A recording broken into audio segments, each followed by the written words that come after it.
Well, it's funny how this whole thing started. I actually got hired to just design a t-shirt for an event in Los Angeles.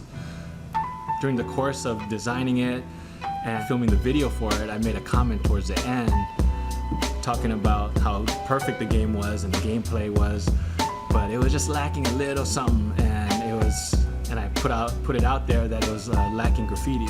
Being a graffiti artist and from a graffiti background, we want to bomb on everything, you know.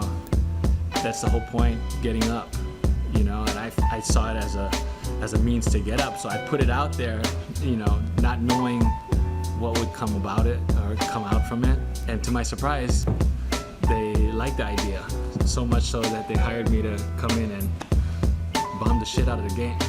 The whole thing with graffiti is like anti-system, anti-something, and without nothing on the wall to be anti about, it was just decorative graffiti. I wasn't with that. So well, we kind of went in and we designed a whole campaign of posters that were pro, you know, the military, and what we did was we fluffed it all up. We did a lot of research for this thing. Besides the World War II stuff, what kind of stuck in my mind was the whole thing with called locust. We used everything from mean streaks to chalk to different markers, pencils, dirt from in the back, you know, from the alley. Of course, spray paint, you know, roller paint, scribers, anything we could get our hands on, basically, to get a certain effect. The color palette we went with, for the most part, on as far as all the painting, we did a lot of like buff paint and whites and grays and blacks, and I wanted to keep it true to like even their game feel is kind of dark and gloomy. But you do see some hints of color here and there, but they're definitely layered and in the background, and with posters on top of that.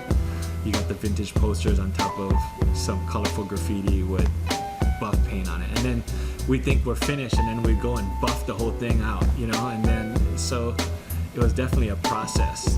Now I really got to give it up to Cliff and his crew for really stepping back and letting us go on this one and have fun with it and trusting what we can do and what we do best. And you know, props, and I hope we killed it for you like you thought we would. So enjoy.